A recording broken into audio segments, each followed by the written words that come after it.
times last night, and I bet you felt the same way, when I'm watching that game and I'm like, they might actually get a decent grade, right? I mean, they're playing with a backup quarterback, Greg Jennings, Cooper Rush. What is it with Greg and these mediocre quarterbacks? Daniel Jones, Cooper Rush, whatever, but he loves Cooper Rush. But anyway, they looked okay. They're only down 17-10 at halftime. This great play, speaking of Cooper Rush, this pass to Kevontae Turpin for 64 yards. Yeah. At that point, I'm like, oh my, they might not get the failing grade, okay? Then they're only down, 20-10. They have that nice drive in the third quarter. 13 plays, about 60 yards. Get inside the Texans 10. Can't push it in, but that's okay. And then this happened. Oh. Not that, this. Yeah. And this was a tough one. I want to see, can we get it enlarged? Well, then so they take you off the yeah, that's all right. I mean, what in the world was Tyler Guyton thinking? He's trying to make a play. He's probably thinking, hey, I can run the ball as well as our running back. I mean, come on, that just did it. That was the clown. That was it? That was it, and that made me say, you know what? Okay. The Cowboys, they're down 27-10. F. Yeah. But this is 2024. I'm not done. Oh. This is 2024. This is the time, the age, the era where we celebrate all achievements, no matter how small. We do. Right? Preschool graduations, kindergarten, fifth grade, eighth grade. It's not just high school and college anymore. Trophies now. Participation trophies for everybody that suits up. You might not be any good, but you get a participation trophy. Sure. So in that spirit, I'm going to celebrate the achievements of the Cowboys. And there were some. And this one is legit. Seriously, all right? I played high school football. I would have loved to have gotten to the state championship, even if I lost, all right? So the Dallas Cowboys, of all the teams in Texas that play football, and Texas is a great football state. Football hotbed. The Cowboys are the second best team in Texas. So this is their state, Texas State runner-up trophy for the Dallas Cowboys. Congratulations. The Texans won the state championship, but the Cowboys are the second best team in the state, I think. Quinn Ewers and the Longhorns are trying to make a run, but I think the Cowboys are the second best, so here's their runner-up trophy. Put a little spice on it, I like that. Yeah, a little runner-up trophy for them. Great. They're testing my creative vibe. I really thought figure out all these ways to give them an F. landing with the everyone gets a trophy thing. I thought it was great. I thought you might give him a cue because you sometimes like to do play on words for quit. Oh. So I want to zoom in to one moment in the game that McCarthy, this is a spot where I disagree with my friends in the analytics community because they applauded McCarthy for taking that 64-yard field goal off the board to give him a 1st and 10 from the 31-yard line. And under most circumstances, I think that's exactly what you do. Like, okay, we'll take the 30, take 1st and 10 from the 31 and have a chance to get 7. In real time when I saw it, I was like, oh, this is probably going to cost them points. And I thought it was very unlikely it netted them points. Like, that's how bad of a shape the offense is in right now, that it's like, oh, we can lock in 3 points right now here, as opposed to what's the expected points from 1st and 10 Cooper Rush 30 yards away from the end zone. My answer was less than 3. Like, maybe they're more likely to get 0 than 7, and the 3 is already locked in as is. So I do think McCarthy is something of coaching with a hand tied behind his back on the offensive side of the ball with Cooper in there. But because this team looked so awful pre-Cooper coming in, it can't be an excuse. And they looked awful defensively, as you pointed out, before Micah got hurt. And they've continued. They were even worse when he was out. And now that he's back, they're still bad. I thought yesterday, we didn't spend a lot of time talking about it, but I was like, man, if there was ever a Micah Parsons take over the game, it should be when you're playing against the guy who you toured the Western world and Eastern world with all summer. He's out there. Yeah, but there's just no pride on a play-to-play basis from the collective team. Like, there's... Okay, Well, let's talk about this, because the reality is that it's actually kind of a farce at this point to even continue to keep talking about the Dallas Cowboys, because they're not a good team. Please tell me what other 3-7 team are we talking about like this? I mean, they opened the show with this. I get it was Monday Night Football, but there's still so many other stories. Heck, why aren't we talking about the Houston Texans? Like, why are we even leading with the Dallas Cowboys? Seriously, I know why, because they're so popular and all of that, but it's just like, we keep trying to pretend like that this needs to be a weekly discussion. What grade are we giving the Dallas Cowboys with the backup quarterback? I like, what are we expecting the Dallas Cowboys to be able to do? They are sick and rotten to their core. Okay? Perfect example of this, CD Lamb is playing with a backup quarterback, obviously. And he gives him like a stare down and a like, I can't believe you just made that bad throw to me.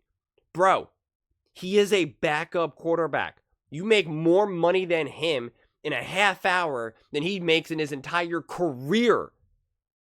Like, you need to help lift him up. You need to make him feel comfortable, supported. Be like, I got you. He made one bad throw to him where it was a little bit behind CD, and it hit CD in the hands. I'm not saying it was going to be like the easiest catch, but CD Lamb makes more money than God himself. Catch that ball, bro. You're the one that's supposed to be the leader and step up for this team. And don't stare down your backup quarterback. Tell your quarterback, that was my fault. That's what a good leader does. Even if it's not your fault, you're like, nah. I should have been able to catch that. Yeah, I know. And then Cooper's like, nah, man, it was it was behind you. And he goes, yeah, I know, it's a little bit, but it's all good, bro. I should have caught it. That was all me. Come on, keep going. That's what a leader does. And when you get paid all the money in the world, that's what you're supposed to be. You're supposed to be a face of this team. And CeeDee Lamb can't even do that. That is a problem. And I love CeeDee Lamb. And I love that he's not like a big, this over-the-top, wide receiver who's like kind of like a more diva in that regard. But it's those little things that really stand out to me. They really stand out to me. You know this is a hard game to go into. You got Cooper Rush. You have 3 wins. Your season's not going too well at all, obviously, but you got paid. And you got paid to not only play great for the Dallas Cowboys, but to also represent them, to also help them and support them in their lows. You didn't get paid all that money just to celebrate the highs. That's not how this works. So when I saw that on the broadcast, I was like, this team is in such trouble, man. They have no culture, no leadership. No, who's their leader? Who is their leader? CD, Micah, Dak? Who is it? Mike McCarthy? And when you do that, when you point out your backup quarterback's flaws, every time a throw isn't perfect or every time there is kind of an issue, you give permission, as you being the top weapon on the team, the supposed leader of that team at that point, you give everyone else permission now to complain. For all the other younger guys or the other unestablished guys to be like, oh man, Cooper Rush is late on these throws or whatever it may be. So it's just dumb. Step up. Be a leader. Be a man. So that's what I give an F for more than anything. Making a backup quarterback feel unsupported is just one of the most comically absurd things a team can do. It really is. Are you expecting him to be able to be Superman? Are you expecting him to be perfect? He also made some really nice throws. He obviously had some bad throws because he's a backup quarterback, but he also had some really, really beautiful throws as well. So to support your backup quarterback. Take responsibility even when it's not your responsibility. Take the blame even when it's not your blame. You got the bag. You got all the awards. You got the career that people desperately want. He does not. Him being a backup quarterback and playing against the Houston Texans is the highlight of his career. It is just another Monday for you. Recognize that. Understand that. And the fact that the Dallas Cowboys don't have that is insane to me. The fact that coaching doesn't go to CD prior to this game and say, hey, man, we know this is going to be a little rocky. We know this is not ideal.